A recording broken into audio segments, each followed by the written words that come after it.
Hello and welcome to MediaNama. In the past month, tech giant Meta undertook an AI safety pledge where it claimed that it would halt the development of its AI models deemed critical or high risk and undertake necessary mitigation measures.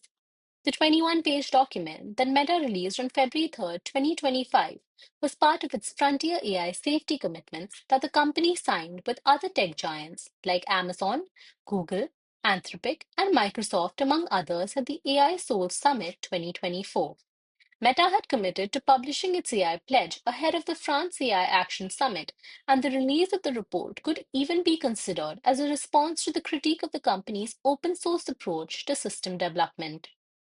According to a recent blog, Meta believes that an open source AI approach levels the playing field while enabling free access to powerful and expensive technology, driving innovation and competition in society.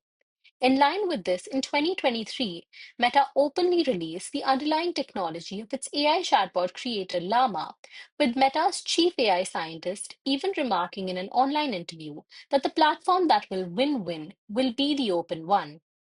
However, many industry players soon sounded alarm bells over Meta's unfettered open source approach, resulting in potential misuse, spreading misinformation, and even stifling competition. Moving forward, while the release of Meta's Frontier AI framework is a welcome move, critics could argue that through this release, Meta aims to differentiate its open AI strategy with that of its rival DeepSeek, which has been gaining ground recently. While the same cannot be ascertained with surety, MediaNama attempted to compare Meta's AI safety pledge with AI regulations in the EU and the US to understand the differences between their risk based approaches. However, before delving into the specifics, let's discuss Meta's Frontier AI framework. This system identifies three risk levels using an outcome based approach and by identifying potential threat scenarios. To begin, a model classifies as critical risk if it enables the execution of one threat scenario, producing a catastrophic outcome. When such a model is detected, Meta would halt its development and restrict access to a small group of experts, implementing additional security measures. Next, in case the model significantly increases the occurrence of a threat scenario, it would be deemed a high risk model, wherein the company would prohibit its release and limit its access to a core research team. Finally, when models do not display a tendency to execute a threat scenario, they are classified as moderate risk, and the company chalks out security measures based on its release strategy. Interestingly, the catastrophic outcomes prescribed by Meta's risk based approach only span the domains of cybersecurity and biological and chemical mishaps. While considering Meta's framework, it is important to note that while the company promises the implementation of security protections to prevent hacking or data exfiltration, it does not explicitly list these measures. Further, the company classifies system risks based on inputs by internal and external researchers who are under review by senior level decision makers, given the company's view that the science of evaluation is not robust enough to determine a system's riskiness.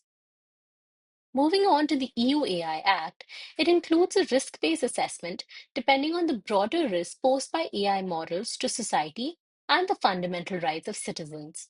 Accordingly, it defines four levels of risks for any system. First, unacceptable risk.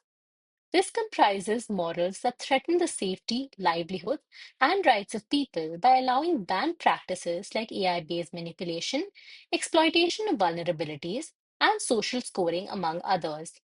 Second, high risk models which pose serious risks to the health, safety, and fundamental rights of individuals.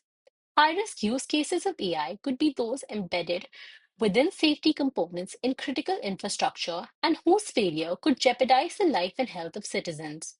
For instance, tools used in determining access to education, those used for biometric verification, or for law enforcement purposes could serve as examples of these. As per the EU legislation, such systems should comply with stricter obligations like adequate risk assessment, activity logging to ensure traceability of results, and training through high quality data sets to minimize discriminatory outcomes, among others. Third, limited risks.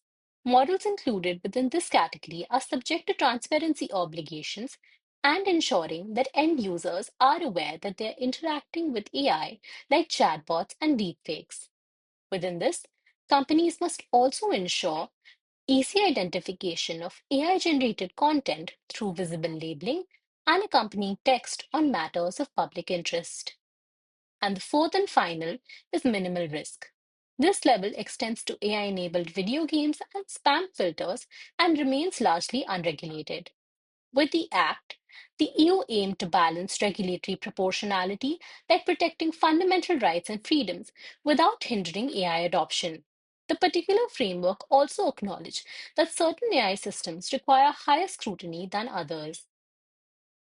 Moving on to the US's AI risk management framework, it falls under the purview of the US Commerce Department's National Institute of Science and Technology, or NIST, which published a guidance document noting several generative AI risks and the corresponding solutions to mitigate them. As per the government body, the risk management efforts outlined in the document were framed keeping in consideration potential harms to people, organizations, and ecosystems.